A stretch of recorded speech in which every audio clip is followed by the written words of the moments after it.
Welcome, everyone. So just another sound check for people online. Can you hear me okay?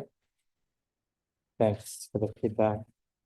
So as always, we'll begin with the chant, and it's there in the chat for those of you online. And I forgot to bring the copies this sixth week for those of us in the room. So fortunately, we've memorized it by now, right?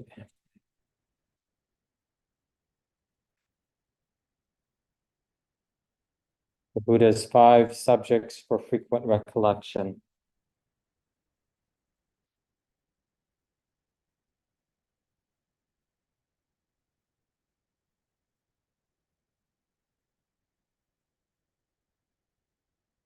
I am of the nature to age. I have not gone beyond aging. I am of the nature to sicken. I have not gone beyond sickness. I am of the nature to die. I have not gone beyond dying. All that is mine, beloved and pleasing, will become otherwise, will become separated from me. I am the owner of my karma, heir to my karma, born of my karma, related to my karma, abide supported by my karma. Whatever karma I shall do, for good or for ill, of that I will be the heir. Thus we should frequently recollect.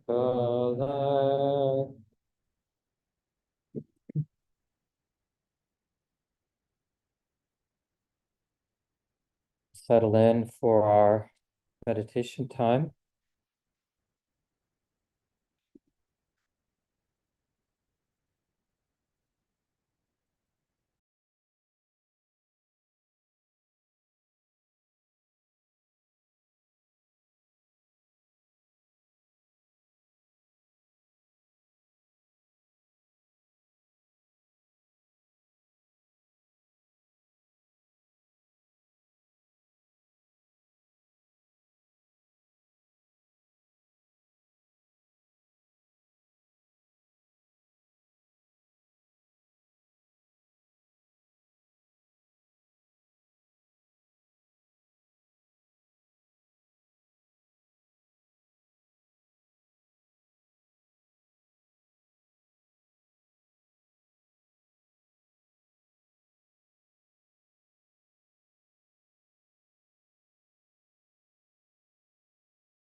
We're just observing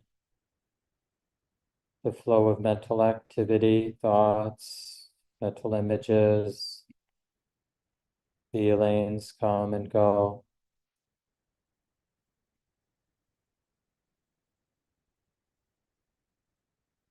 We just let that natural movement, the process of thoughts, images, and feelings moving, just let that have its effect on the mind.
As if we were observing, listening to radio, and there's just chatter going on, and we can't even comprehend what's being said on the radio, but we're just aware of the movement, the unfolding of the sound.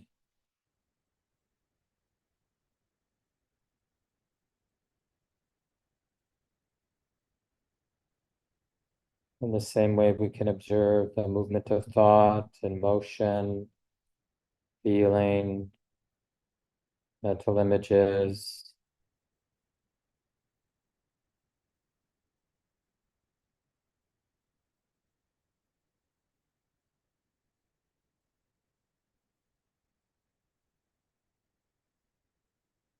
Will, of course, be infused with a sense of self-importance, almost as if we're saying, no, no, no, this is really me talking now. But we just observe.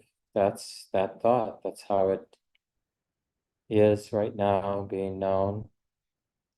It arises, it expresses itself, and then in short order, it's gone.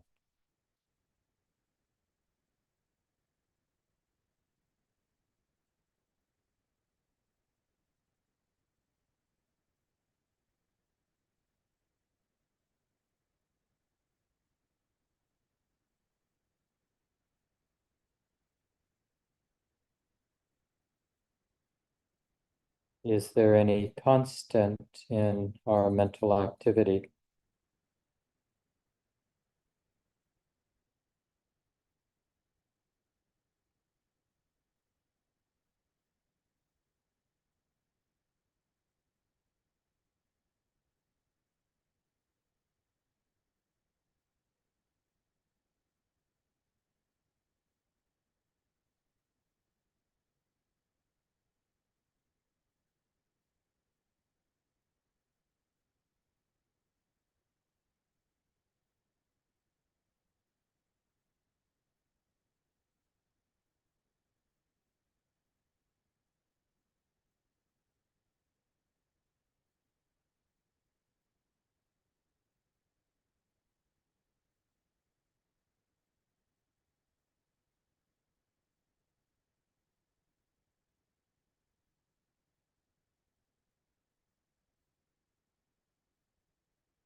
And of course, you might observe how the unfolding of thought and the mental images is related to the unfolding of sensation and tension in the body, really playing off of each other, bodily sensation and tension and thought.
And is it possible to accept and observe this flow of mental activity and learn whatever can be learned, not by figuring things out conceptually, but just by the impact of observing and accepting?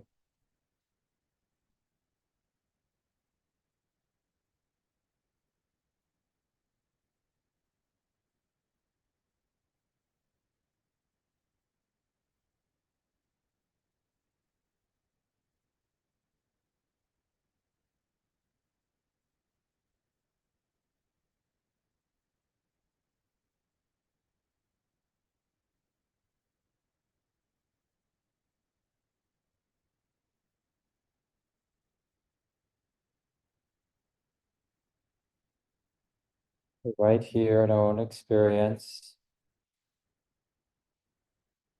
simply observing what it is, mental activity, what it is, what it isn't.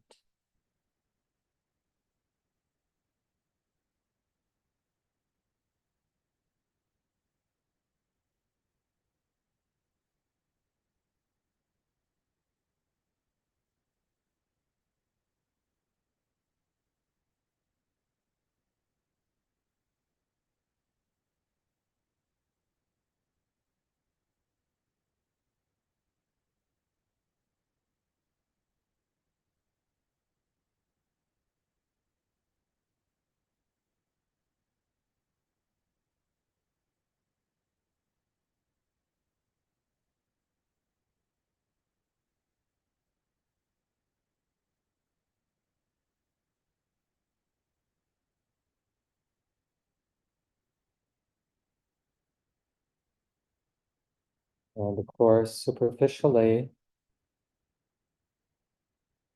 there's this appearance of continuity so that this 25 minutes of sitting meditation feels like my sit.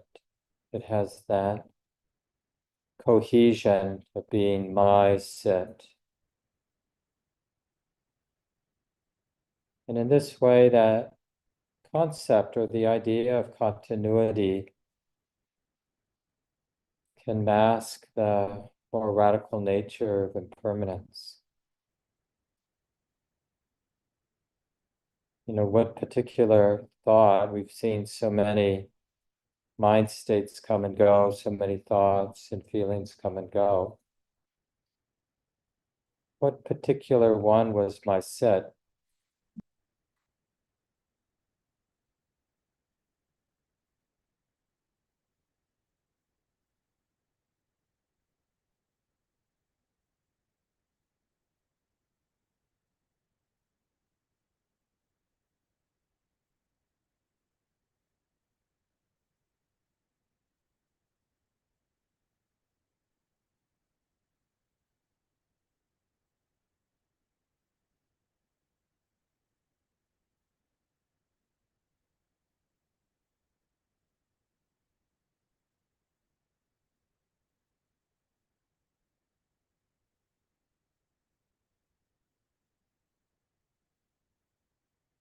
Again, just allowing the truth of change, the truth of flux to express itself in terms of mental activity.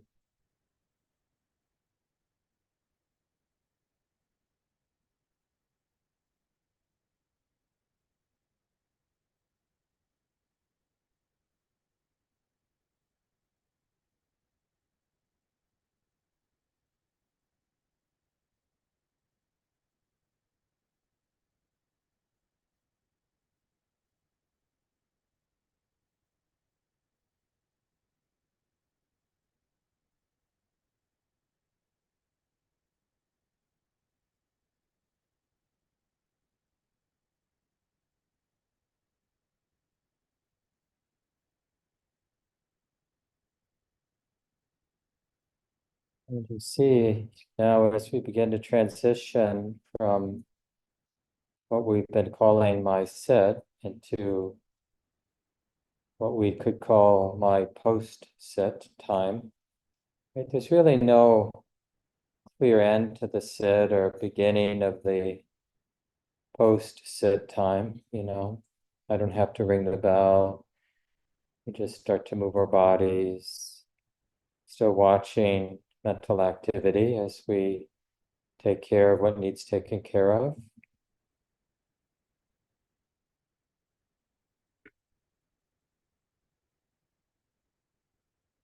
And Peter, would you unmute yours? Because I think I've been getting the mic here, but we should get the mic through this one.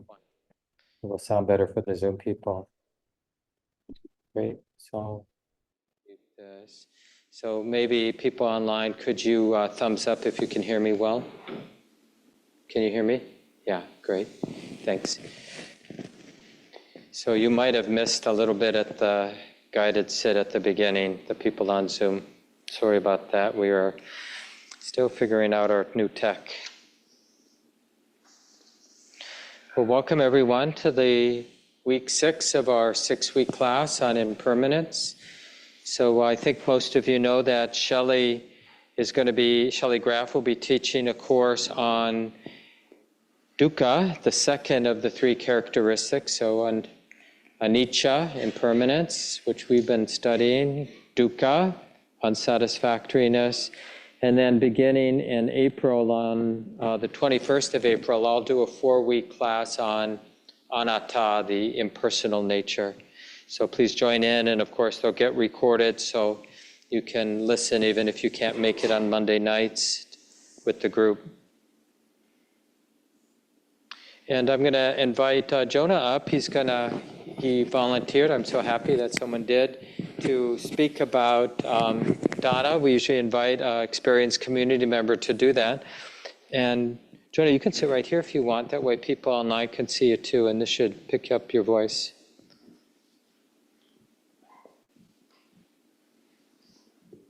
Yeah, thank you, Mark. Hi. Is this on enough? Yeah, just point it horizontally. That will pick it up a bit better.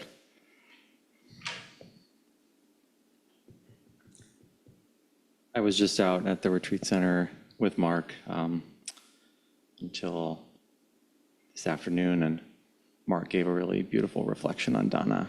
So this will certainly be inspired by that in part, but I think what has been a huge thing for me in my practice is recognizing that dana itself is a practice.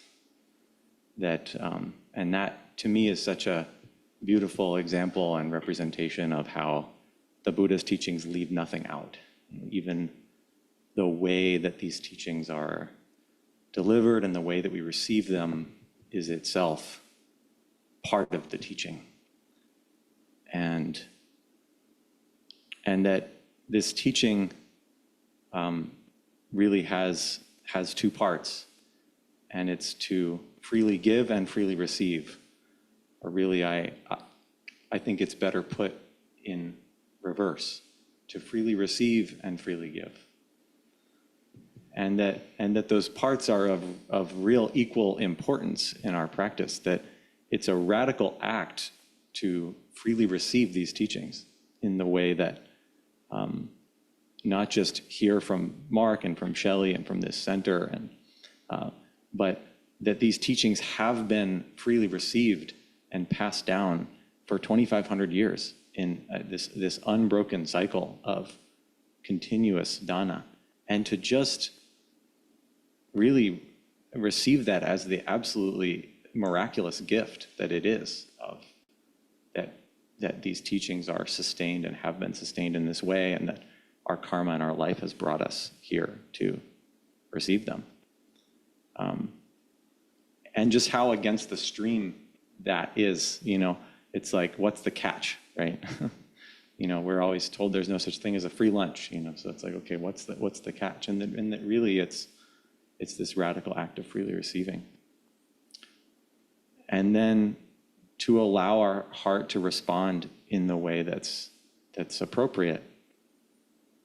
And what Mark said, I'll try to quote from this morning, was, to give in a way, to allow that response to be one that sustains and supports lasting happiness. What is the way that I can give that will support lasting happiness? And, for some of us, that's financial resources, but there's many ways to give as well.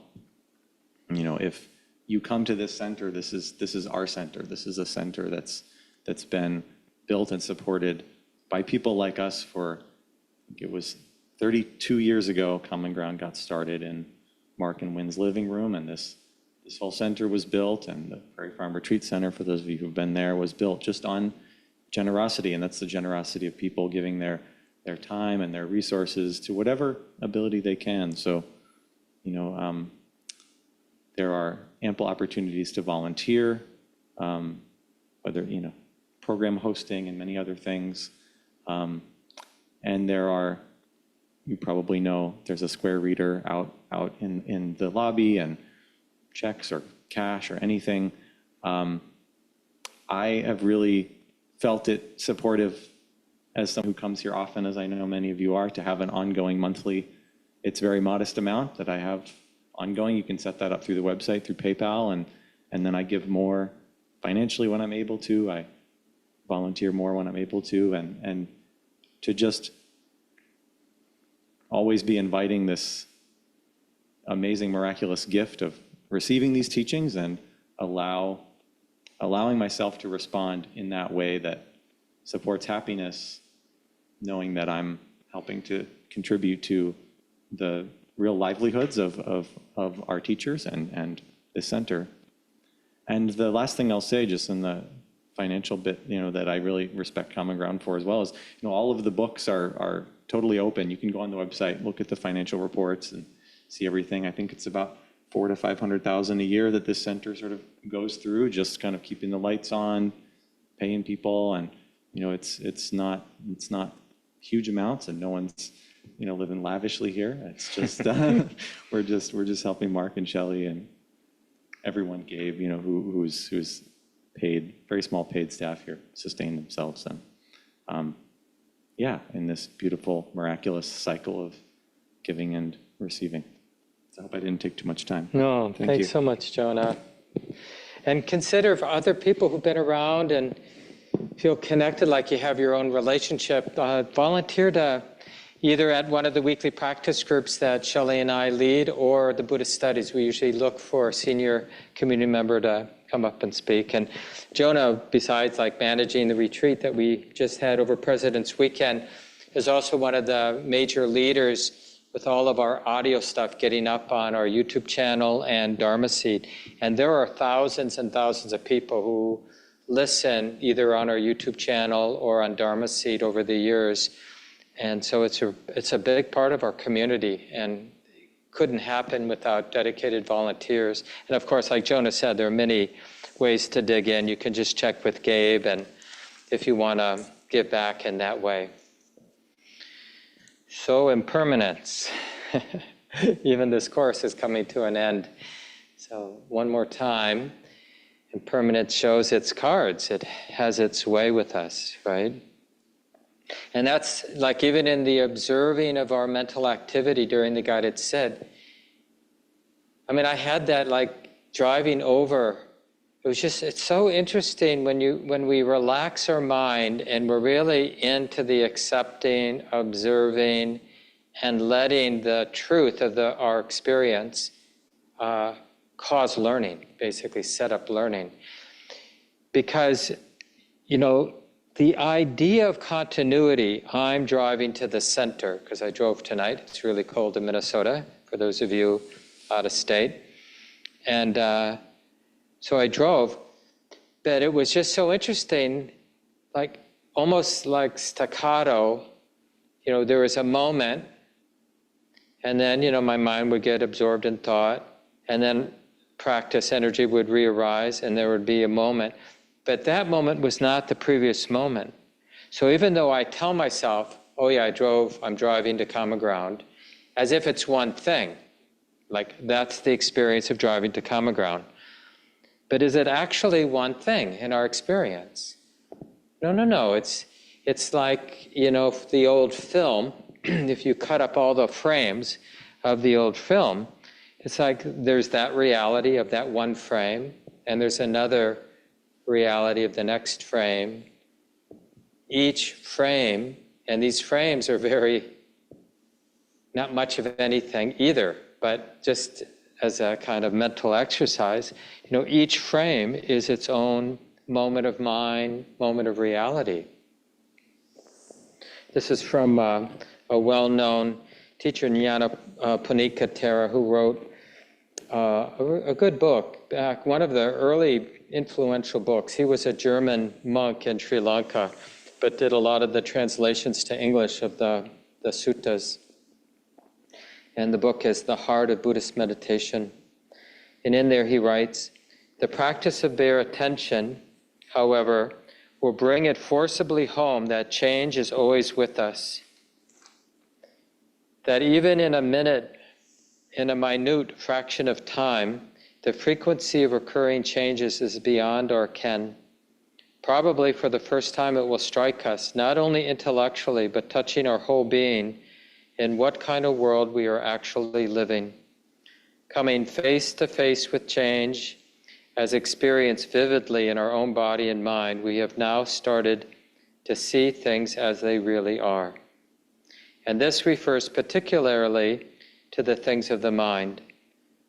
Mind, this not philosophically, but our mind, what we mean by mind, cannot be understood without knowing it as flux and remaining aware of the fact that in all investigations devoted to the knowledge of mind, it's like that more than anything is the relevant truth of our mind, is that it isn't a thing. And the reason we want to remember that sutta passage I read earlier in the course, where the Buddha says, fruitful as an act of giving is, yet it is still more fruitful to go with confident heart for refuge in the Buddha, the Dhamma, the Sangha, like really committing to practice, that means. And to undertake the 5 precepts, the trainings in non-harming. Fruitful as that is, it is still more fruitful to maintain loving kindness in your heart for as long as it takes to milk a cow, right? Whatever that is, a few minutes. As fruitful as that is, yet it is still more fruitful to maintain the perception of impermanence in being only for as long as a snapping of a finger. So for just a moment to see that ephemeral nature, that it's basically to see through the veil of the concept of continuity.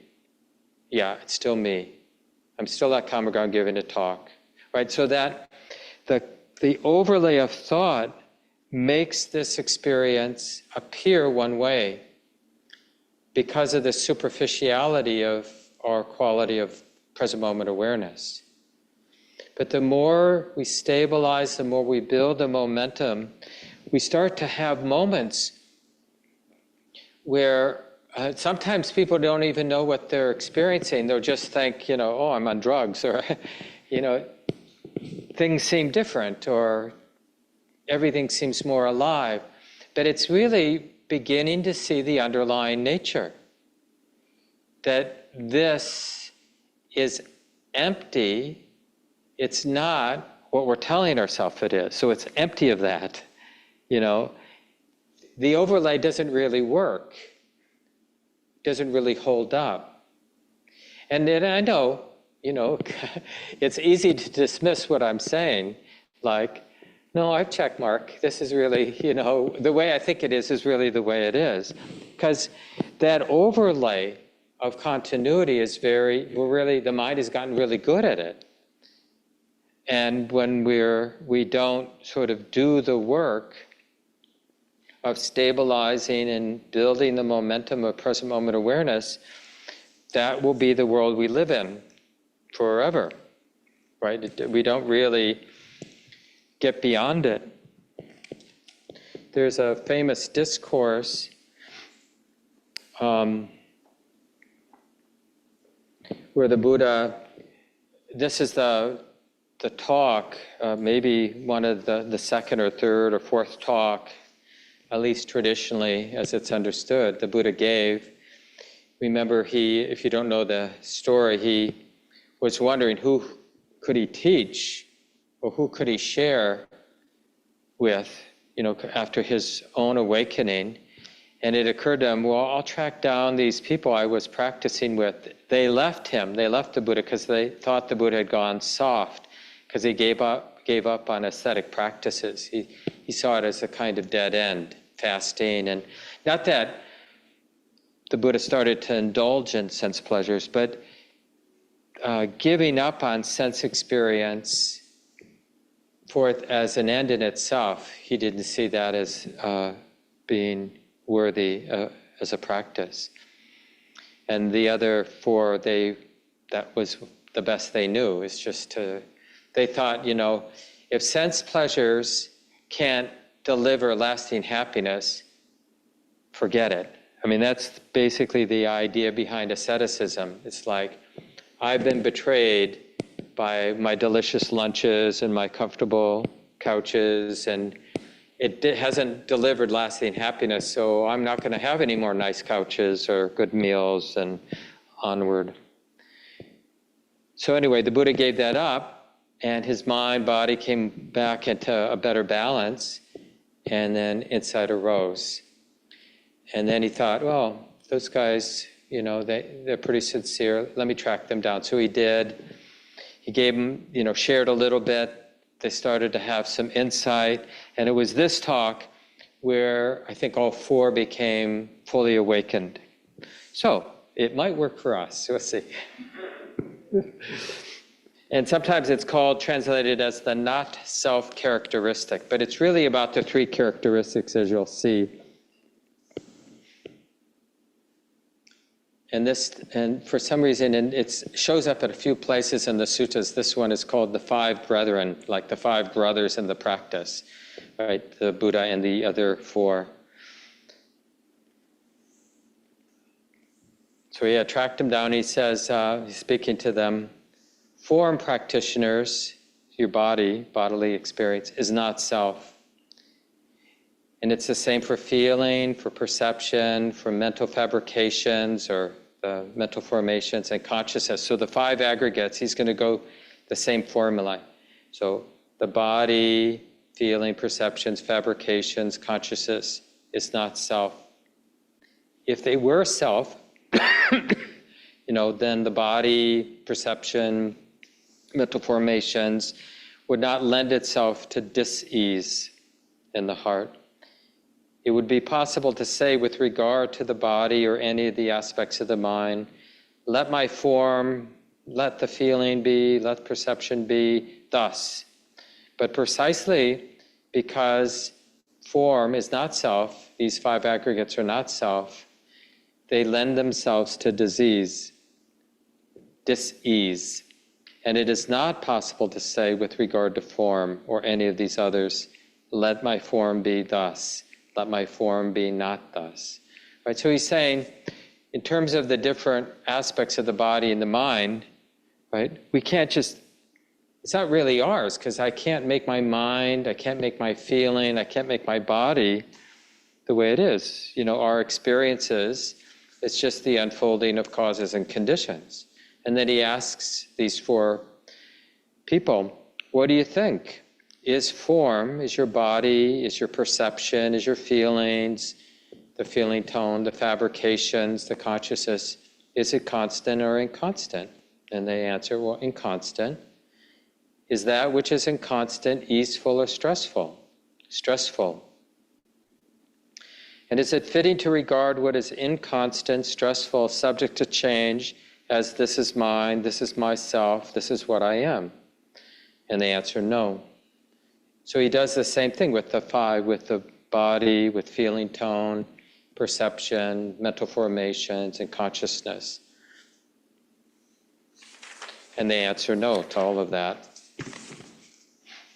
Thus, practitioners, any bodily form, any feeling whatsoever, any perception whatsoever, any mental formation whatsoever, any consciousness whatsoever, that is past, future, or present, internal, external, blatant or subtle, common or sublime, far or near, every one of these aspects of body and mind is to be seen with right discernment as it has come to be. This is not mine, this is not myself, this is not what I am. Seeing thus the instructed disciples of the Buddha, one grows disenchanted with body, with feeling tone, with perception, with mental formations, with consciousness, disenchanted, through disenchantment, one becomes dispassionate. Through dispassion, one is released. With release, there is knowledge released. One discerns that birth is ended, the holy life fulfilled, the task done, there is nothing further for this world. That is what the Blessed One said. Gratified, the group of five practitioners delighted in the Buddha's words. And while this explanation was being given, the mind of the five practitioners, through lack of clinging, were thus released from the effluence, from the floods, the asawas.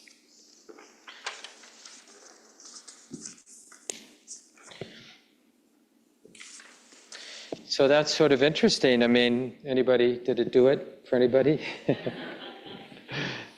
mean, basically, what the Buddha is saying is just like when we're willing to accept our experience as it is, so, because we can't really observe things as they are unless we've accepted. So we accept, and then we observe, and then learning happens like that. Observation, that being intimate, changes who we are. So that is the process of awakening, is coming into alignment. And I mentioned earlier, and that's why we're doing these three courses together, there are these three doorways that change who we are, three learnings. We're learning about the changing, impermanent, anicca aspect, or we're learning about the unsatisfactory aspect, that in any way that my mind seeks solid ground, seeks solid satisfaction, there will be a betrayal. There will be an uneasiness. And the impersonal nature. And it isn't so much that we go looking for impermanence or dukkha or the impersonal nature. It's that we accept our experience so we can observe it, so we can be our teacher, really, change us. We can be changed by our experience. But we have to appreciate it's our overlays, our thought about what my experience is that's a tenacious habit in all of our minds, to be projecting. We really have to practice, like being open, being mindful. It takes training. Because even, a lot of us have been practicing for a while, and still a lot of the time, my mind, the habits of the mind are constructing my experience. So we're not really in that receptive mode where the underlying reality of my subjective experience is actually transforming my understanding. And it happens very quick. That's what's so powerful about that story about the snapping of the finger. Just being attuned to how ephemeral, how impermanent, how, like, when something's a changing process, it's never really a thing. Like, to really get that, even for the length of time of a snap of a finger. There's another sutta, I might have mentioned it earlier, but where the Buddha says, better than living a life of 100 years is to spend one day seeing the truth of impermanence. It's so liberating. You know, and we think, like, when we try to do the math of that example, like, how could that possibly be true? Like, to have a life that's only the length of one day, how could that be better than to have a life? Because we have this idea that experience, like the number of days I'm alive, or we give a substance to existence that hasn't been really questioned or looked into. Right? And we don't, this is like part of our karma of being an animal, and surviving, existing, is just like the default understanding, isn't it? We just, and of course, we don't know what non-existence, is, or not having a body is. So it's sort of like, well, this is all I got. But we imagine it's something, and that attachment, that thinking existence is something, arises exactly because we don't understand the ephemeral nature of experience. And it leads to all kinds of terrible things. Like, the world is the way it is, power hungry, a lot of evil, a lot of injustice, because we think the things that are grasped are substantial in the way they appear in our mind, the way we tell to ourselves that they are. Like, Wynn and I have bought a retirement house in Bayfield, Wisconsin, just recently, and we'll see if we get up there. But anyway, now it's like that idea of me having a place to go. It's like, is that substantial or not? I mean, what is that really? Or even, after I'm done with this talk, it's been a busy weekend. Like Jonah said, I led the retreat with Shelley, our annual President's Day weekend retreat, Thursday to Monday morning. We ended midday today. And then, having the program now. And so, oh yeah, I'll be able to go home. So we have all these sort of ideas. Place to retire, or food in the fridge, and it seems substantial, but it's all sand through the fingers. It isn't really something, just like the drive over wasn't a thing. But the idea, the way we, construct our memory and construct our experience, we talk to ourselves as if there's substance. I have retirement coming, whatever that's going to look like, or at least slowing down. I don't know about retirement, but I'm going to slow down. And then I'll be able to take walks by Lake Superior, or something like, and that feels substantial because there's a mark in that vision, and that mark is going to be like the idea I have, like there's really a mark, and he's going to be really satisfied. Right? But have I ever experienced that? Like when, at any other time? No, when we really look, it is just sand through the fingers. And it's not that we shouldn't do what we do, but we should understand what it is, like what our experiences are.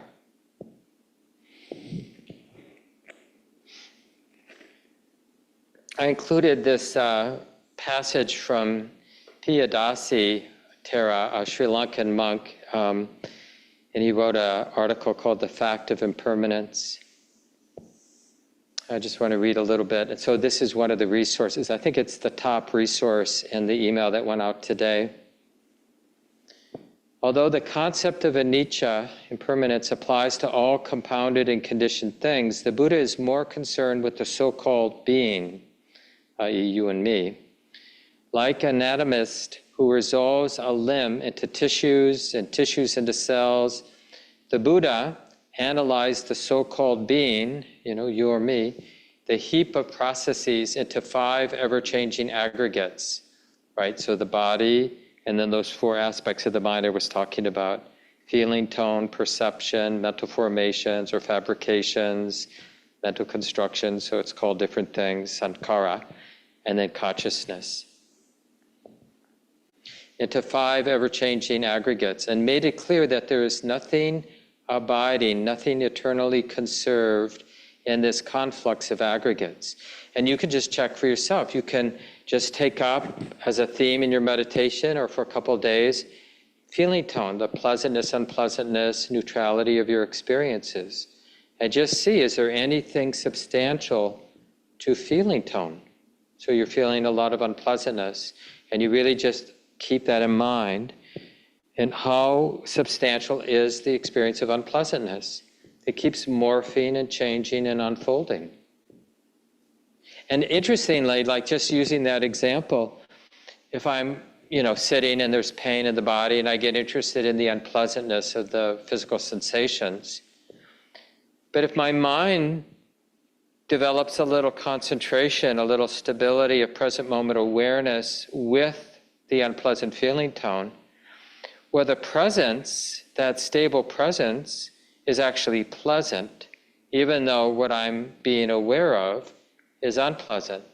So is my subjective experience pleasant because of the stability of present moment awareness, or is it unpleasant?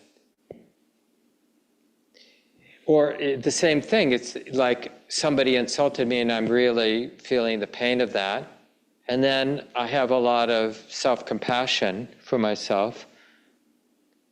And it's like, so wait a minute, in one moment, it could be, the mind could be sort of seeing the experience from the point of view of the one who has a lot of pain, and the next moment, from the perspective of the one who's really tenderizing, cares about how painful this is, which is a pleasant, compassion is a pleasant experience. But the point is just that it isn't fixed, like pain or pleasure. We tell ourselves like, no, I hurt my feelings, so I'm having a bad day, I hurt, right? We have a story that makes it seem solid, but when we actually look at the feeling tone, we see that it's constantly changing. Like if a friend comes and says, oh, I'm really low today, my heart's heavy. Well, do you think that if they, in a balanced way, with no agenda, just were observing the quality of their heart the whole day, do you think it was absolutely heavy every moment? There are a lot of moments in a day, right?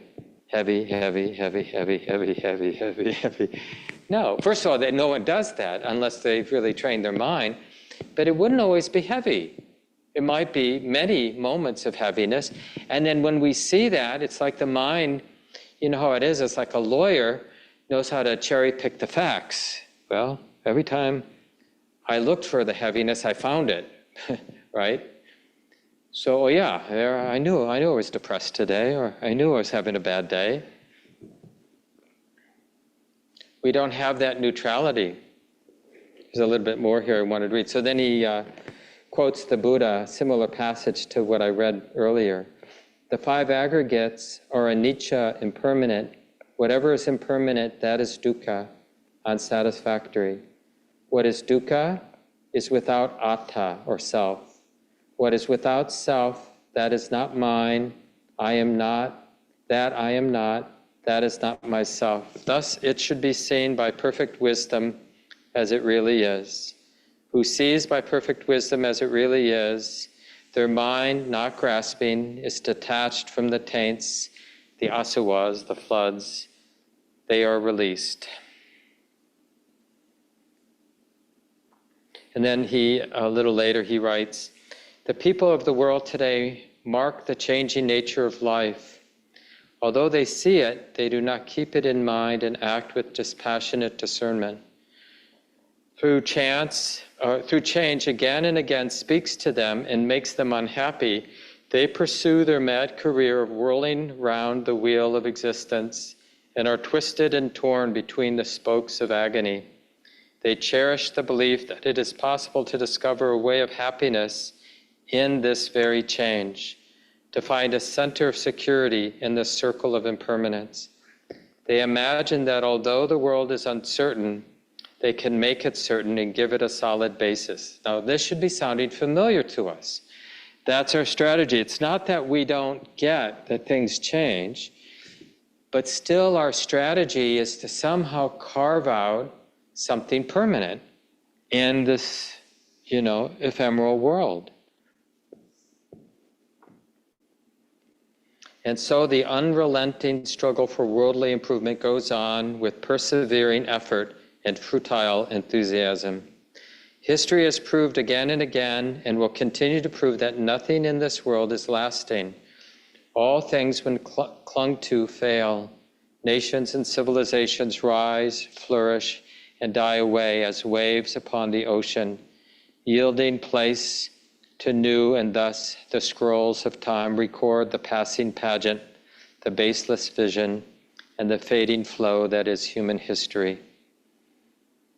And it's helpful to kind of understand that, depending on your own political inclinations, whether this is a happy time or an unhappy time because of the change in political leadership, it's just nice, regardless of your political persuasion, to step back and understand, and it's not over. There will be another chapter, and then another chapter, and then another chapter. Because it's like, just that perspective lightens the heart. And it changes sort of how we see our refuge, what we think is really a dependable refuge.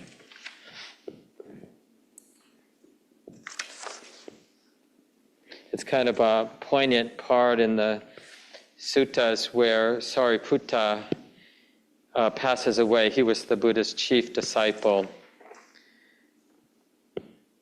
So there was a novice monk who probably was attending Sariputta, who died, and so he took the bowl and the robes to present them to the Buddha. He went to Ananda, the Buddha's attendant.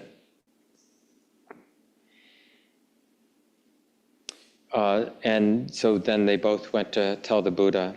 So Venerable Ananda and Kunda, the novice, went to the Buddha, and on arrival, having bowed down to him, sat to one side. As they were sitting there, Venerable Ananda said to him, "Sir, just now Kunda, the novice, said to me, 'Venerable Sir, Venerable Sariputta has attained total unbinding. Here are his bowl and robes.' It was as if my body were drugged. I lost my bearings. Things weren't clear to me on hearing that Venerable Sariputta had attained total unbinding," which means when awake, that's how they talk about when an awakened one dies. And then the Buddha replies, "But Ananda, when he attained total unbinding, did Sariputta take the aggregate of virtue along with him? Did he take the aggregate of concentration, discernment, release, the aggregate of knowledge and vision of release along with him?" So the Buddha is just going through all the positive aspects of the practice. Did they disappear because Sariputta died? And Ananda says, "No, sir.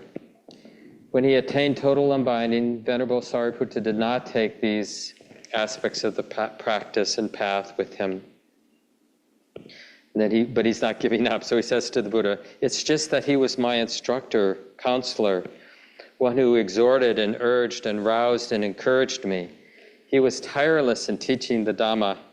a help to his companions in the holy life. We miss the nourishment of his Dhamma, the wealth of his practice, his help. And then the Buddha says to him, but Ananda, haven't I already taught you the state of growing different with regard to all things dear and appealing, the state of becoming separate, the state of becoming otherwise? What else is there to expect? It's impossible that one could forbid anything born, existent, fabricated, and subject to disintegration from disintegrating. Just as if a large limb were to fall off of a great tree composed of heartwood, standing firm in the same way, Sariputta has attained total unbinding from this great community of practitioners, composed of heartwood, standing firm. What else is there to expect? It's impossible that one could forbid anything born, existent, fabricated, subject to disintegration from disintegrating. Therefore, Ananda, each of you should remain with yourself as an island, yourself as a refuge, without anything else as a refuge. Remain with the Dhamma as an island, with oneself as an island, oneself as a refuge, without anything else as a refuge. How does one remain with the Dhamma as an island, a refuge? There is the case where a practitioner remains, and he goes on and gives instructions, being aware of the body in and of itself, ardent, alert, mindful, putting aside greed and distress with reference to the world. Same thing with feelings, mind, and what's skillful and unskillful. So the 4 foundations of mindfulness. It's kind of a traditional and basically practice. That's what you do. That's how you take refuge in yourself. He's saying, when he says yourself, he means your experience, taking refuge in your experience, because that's our teacher. And the Buddha and the Buddhist teachings, they're pointing us, what? To where? To our experience. Because that's where we meet and start cultivating a nice relationship with anicca, dukkha, anatta, because that is the truth of our experience. If we cut through our idea of our experience, of my experience, then we're all going to meet these 3 characteristics. And it's just a matter of exposure. Like think of our practice as developing the capacity not to be confused what we think is happening, and can actually sustain connection, presence with what really is happening, the underlying nature of our experience. And then just learning to let that have its effect on our understanding. Because it will transform wrong understanding into an understanding that's in alignment with the way it is, the underlying nature of things. And it should make sense like that. It should, because remember, the whole vision the Buddha is trying to convey is that all of this is a natural process.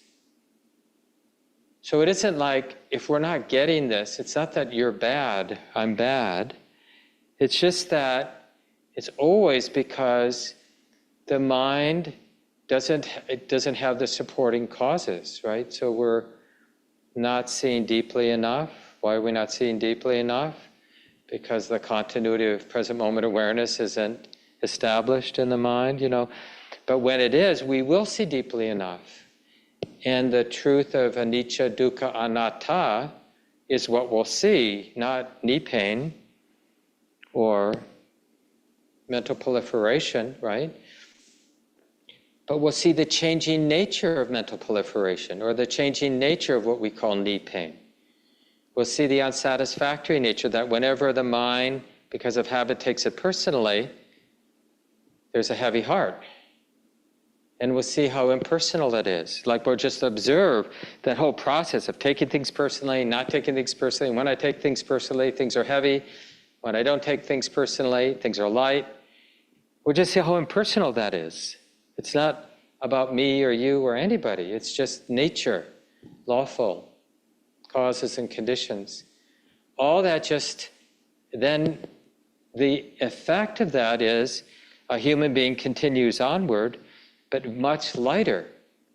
You know, the whole dispassionate, disenchanted, cessation, the cessation of what's extra, the whole burden of somebody trying to be somebody, trying to get somewhere that's theirs, hold on, have something solid, right? That is the cause of dukkha. Trying to protect what is only just an appearance arising out of ignorance. So we'll leave it here, so there's time for small groups. Ryan is going to divide the folks up in the room into small groups, and I'll divide the people online. And the idea is just your own experience, like opening, getting curious, both intellectually, conceptually, but especially experientially, getting interested in impermanence. Has it been the cause for despair, depression, or are you sensing some freedom or some energy in your sort of integration, your interest and integration of this underlying nature of our experience, or anything that seems relevant to share in the small groups? So I'll turn it to you, Ryan, to divide the people here, and then I'll work on getting those of you online into small groups.